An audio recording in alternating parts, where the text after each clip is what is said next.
Good morning, friends. Hello, hello.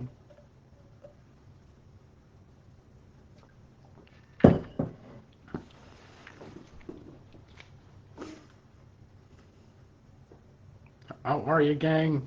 Hello. Good morning to you. Hope this day is finding you well.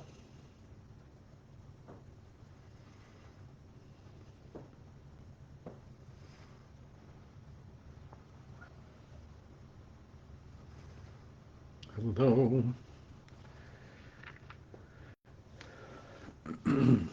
It is warming up nicely outside with all manner of warmth and goodness. It is. It seems Memorial Day has lived up to its prediction of being the unofficial start of summer. Little sun, a little warm. Good morning, friends. Hey, Karen. Good morning to you. You're doing good.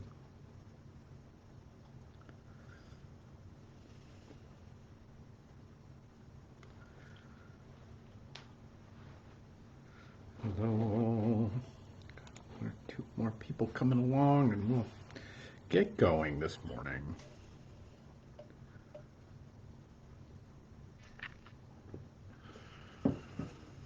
Yep, it's a big red mug day. That's what it is. That's what we got. It's a big red mug. So, morning, Vicky. Hello. All right, let's get going this morning. It is the 27th day of May on this Wednesday at 11:11, and I'm glad you're here and a part of the journey. That all the things that you're contending with in this life, all the things that it is to be a person in this world right now, welcome. They are all welcome, for they are all welcome by the grace of God. So this morning I want to invite you to I want to talk about the prophet Micah. Micah has this, there's kind of a few famous things about Micah as a prophet. So he's a contemporary of whole bunch of other prophets. He's a contemporary of Isaiah and a few of the big boys, the guys that get a lot of coverage in the Old Testament. But the thing is he is relegated to what we call the minor prophets, one of the 12 short books towards the end of the Old Testament. And Micah's Micah's different than the other guys. The big guys, they have all of this stuff recorded about them. The big long 66 chapters of Isaiah, for instance. The reason they have so much recorded is many ways because they were the in crowd.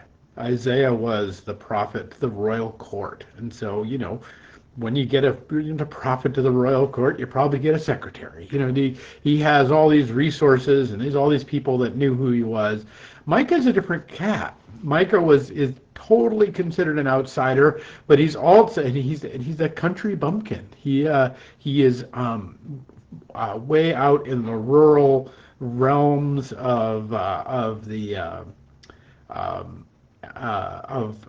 Judea, and he's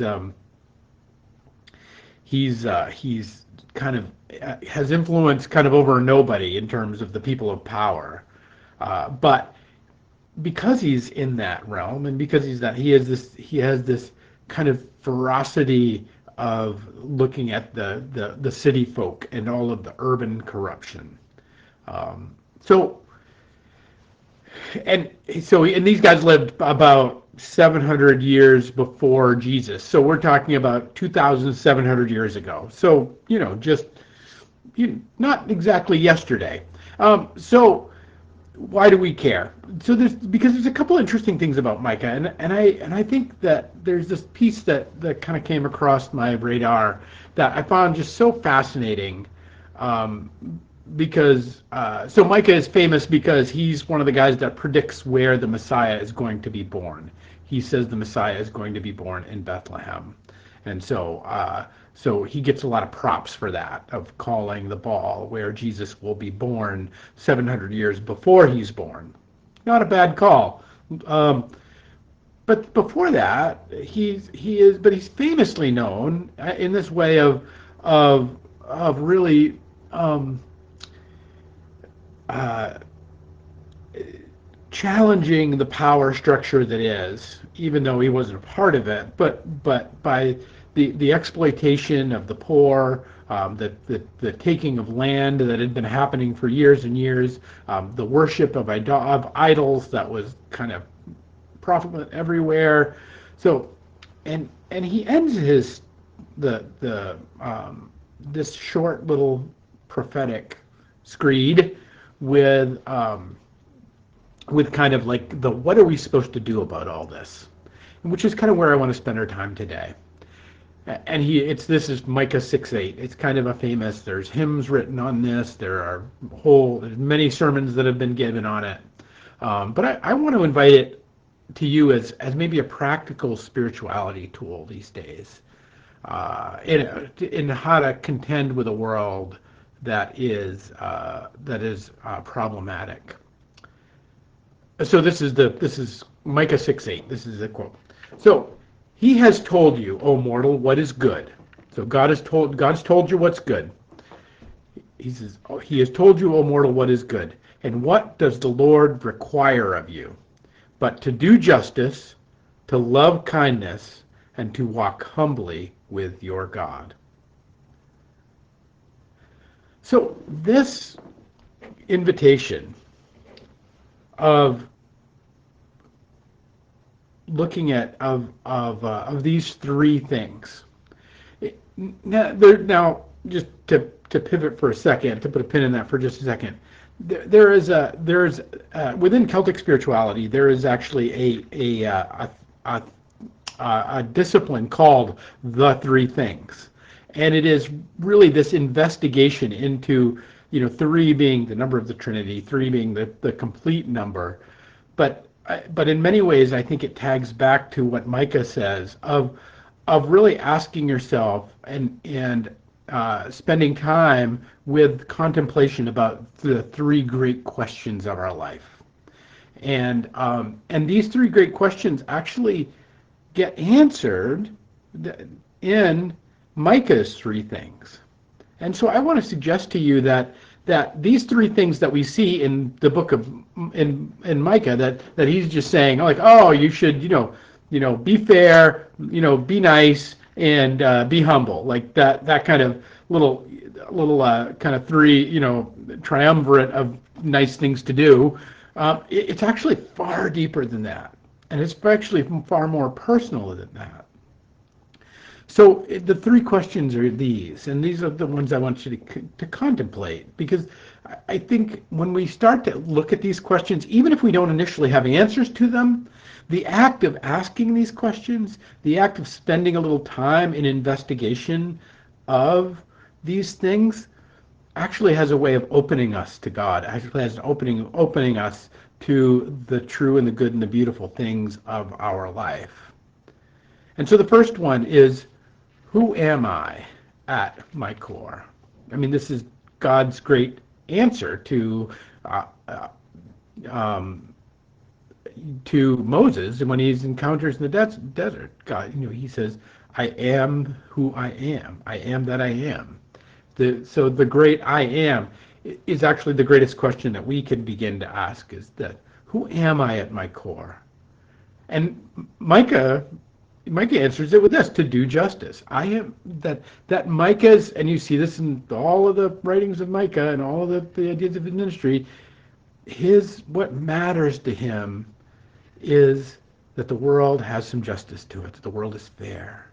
Like, who am I at my core? I'm one that wants to do what is right, to do the thing that is right. Now we'll have you and I will have different answers to that. You and I will look at that in a different way, but there's that you might have something different, and there are wonderful tools. One of my favorite is what's called an Enneagram. You can look it up. It's ENNE, a gram. So but it's a wonderful tool, kind of self-discovery. There's the Myers-Briggs type indicator, which is another great. There's all these kind of tools if you really feel like you don't know. But I would submit to you, but ask and look at your life, or ask 3 people that love you or that you care about. Who am I at my core? That you might find some surprising answers. So the second one is, why am I here? And Micah's response to this is to love kindness. So notice what this is: loving kindness. This is a thing to do.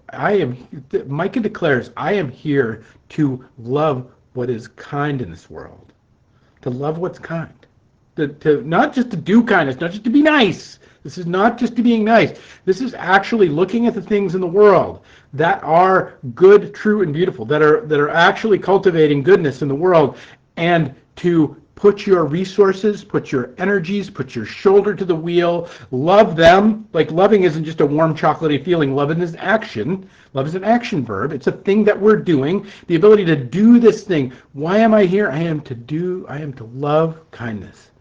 Wherever to be, says Micah. And I think that it's a wonderful question for us to begin to contemplate as well. And then the last question is, how do I want to live? And Micah's response, to walk humbly with your God.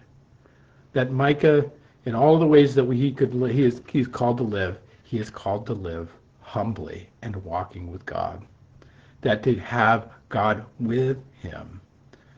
To not be pursuing, there's other ways to come at it, right? Like, we could pursue God. We could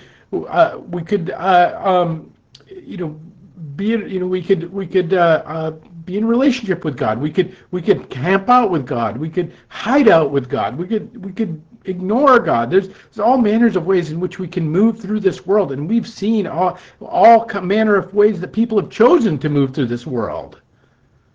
But how then? This question, how do I want to live?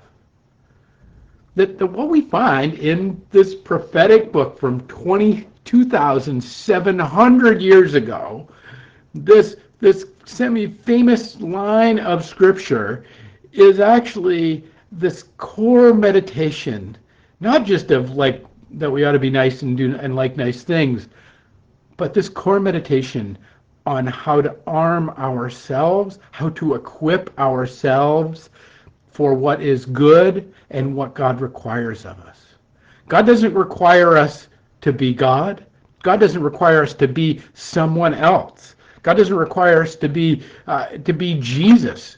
I am always a guy who has a problem with the "what would Jesus do" mentality, because the question is not what Jesus would do. We're kind of pretty good with what Jesus would do. The question is what will we do, and what are we called to do?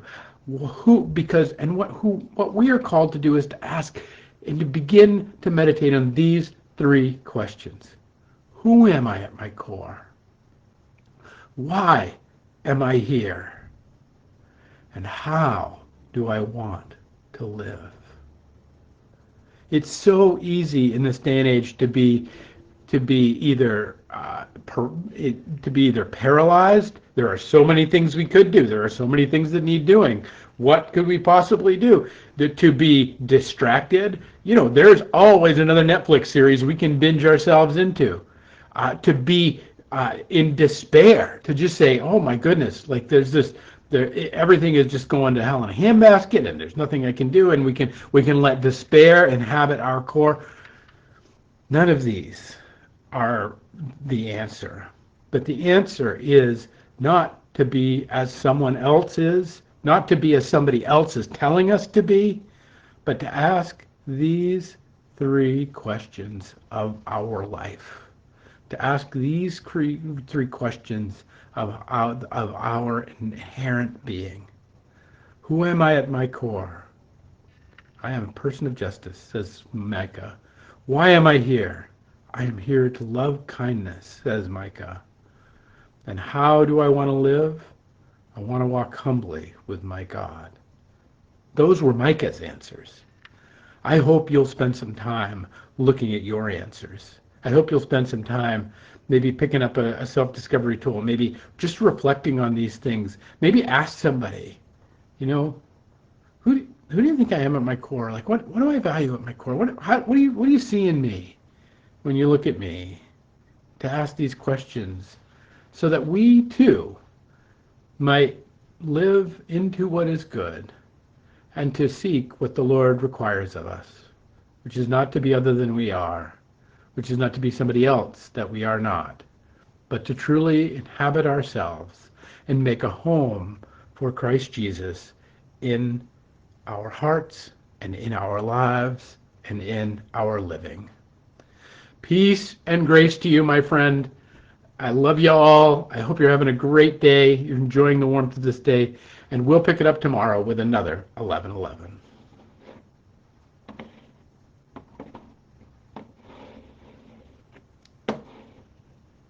Let's say hi to everybody. Hi, Jamie. Great to see you here. Hey, Donna. Glad you're here. Hello, hello. Vicky, Karen, everybody. Mary Ann, good morning to you. Glad you made it in. All right. Peace and grace all. We'll pick it up tomorrow.